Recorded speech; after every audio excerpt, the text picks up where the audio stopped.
हम लोग अपने पिछले वीडियो में 8.1 का इंट्रोडक्शन पढ़े थे। आज उसका क्वेश्चन सॉल्व किया जाएगा। 8.1 से पहला क्वेश्चन है त्रिभुज एबीसी में जिसका कोण भी समकोण है, ए बी बराबर 24 सेमी, बी सी बराबर 7 सेमी। तो हमें ज्ञात करना है sign A cos A sign सी और कॉस सी, ये मान हमें ज्ञात करने हैं। तो सबसे पहले हम लोग क्या करेंगे, जो दिया गया क्वेश्चन है उस क्वेश्चन के अनुसार हम लोग एक राइट एंगल समकोण त्रिभुज बनाएंगे और जहाँ पे समकोण बनेगा वो पॉइंट का नाम हम लोग बी रख देंगे।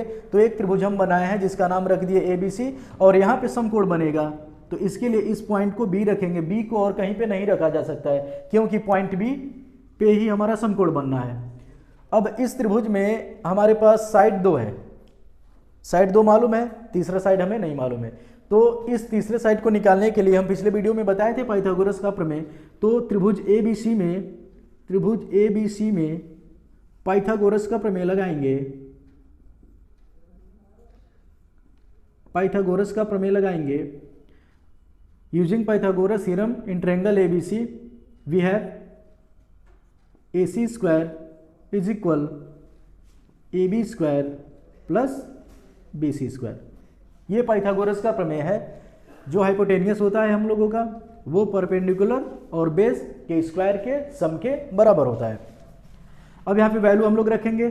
AC का वैल्यू गिवन नहीं है, AB का वैल्यू गिवन है 24, BC का वैल्यू गिवन है 7।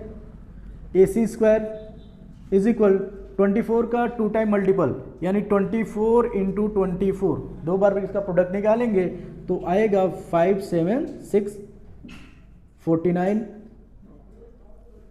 ऐड कर दिया जाएगा 6 to 5।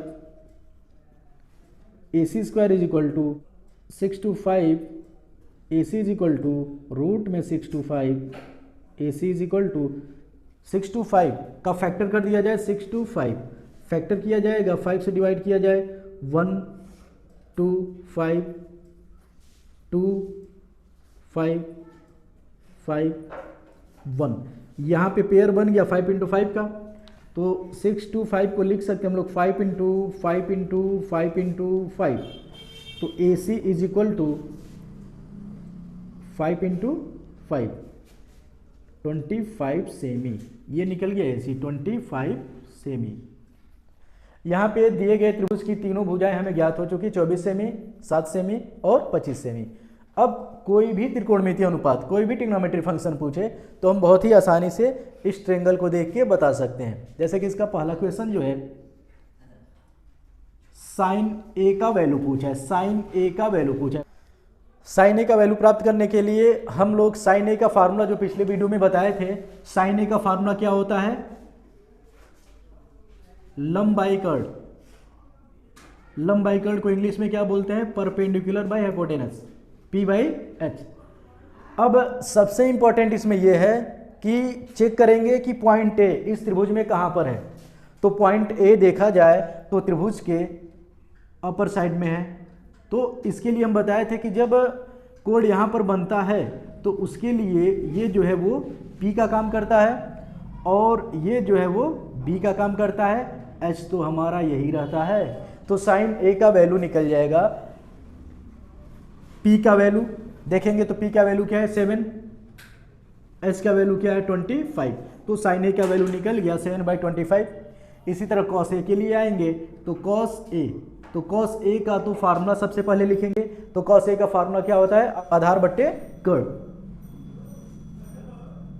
आधार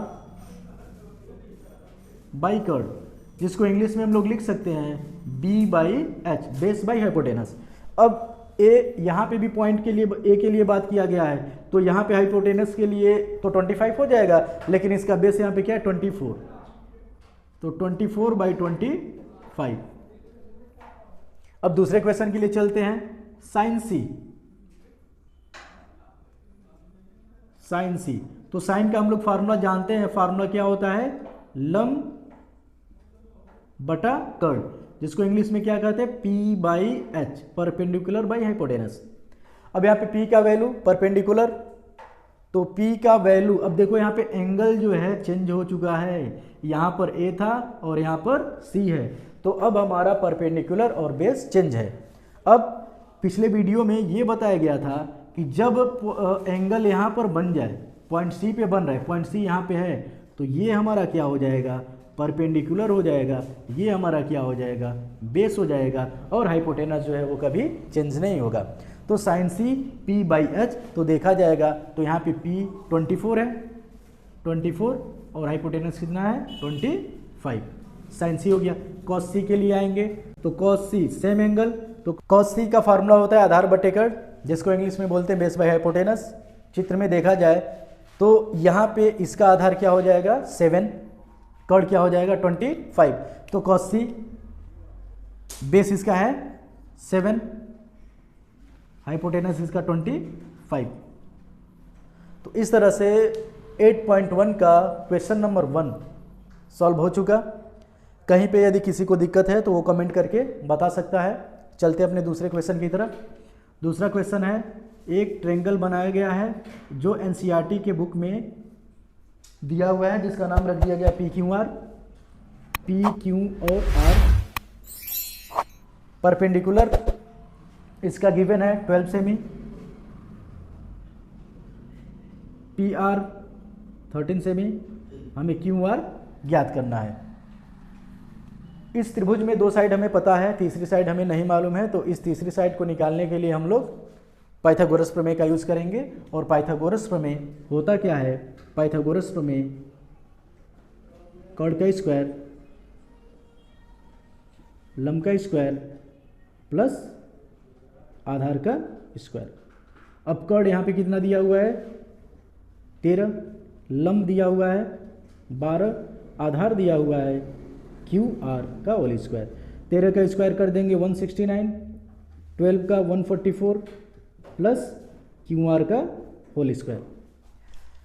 149 का ट्रांसफर कर दिया जाए तो 169 minus 144 is equal Q R का होल स्क्वायर।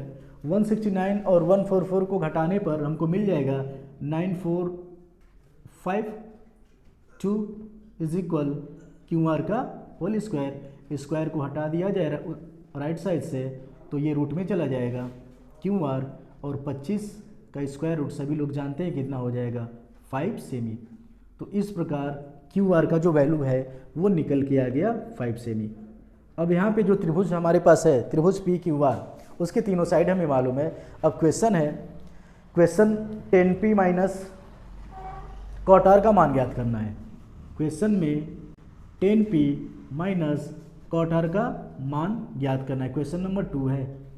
तो हम अभी त्रिभुज बनाए और त्रिभुज का तीनों साइड निकाल लिए। अब इसमें 10p और कॉट आर का मान निकालना है, तो इस क्षेत्र की सहायता से हम 10 और कॉट का मान निकालेंगे। तो 10 बराबर फार्मूला होता क्या है, 10 का formula 10 theta is equal to क्या होता है, लंब बटा आधार, लंब बटा आधार। तो लंब को क्या कहते हैं p, आधार को क्या कहते हैं b, परपेंडिकुलर बाय बेस। तो यहाँ पे बोला 10p यानी पॉइंट p के लिए 10p, तो p यहाँ पर बना हुआ है। p जब यहाँ पे बना हुआ है तो परपेंडिकुलर कौन होगा, इसके सामने वाला। तो परपेंडिकुलर कितना हो गया 5, और बेस कौन होगा 12 सेमी। 10p निकल गया। कॉट आर को निकालते हैं। कॉट आर 10 का व्युत्क्रम होता है, तो कॉट आर के लिए अब देखा जाए कॉट आर यहाँ पे चला गया।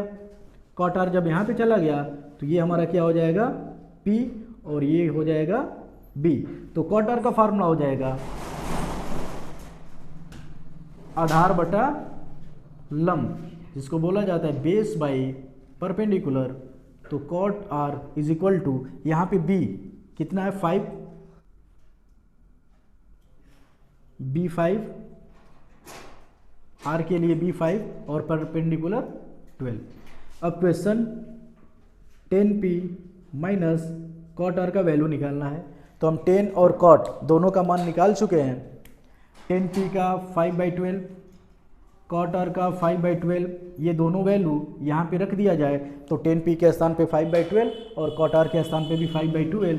तो 5/12 माइनस 5/12, 5/12 प्लस पॉजिटिव, 5/12 नेगेटिव 0। इस तरह से क्वेश्चन नंबर 2 भी सॉल्व हो चुका। यदि किसी भी बच्चे को लगे कि हम तेज पढ़ा रहे हैं तो कमेंट सेक्शन में बता सकता है। कोई भी दिक्कत हो, कोई भी क्वेश्चन पूछना हो ट्रिग्नोमेट्री से संबंधित, वो क्वेश्चन पूछ सकता है। धन्यवाद।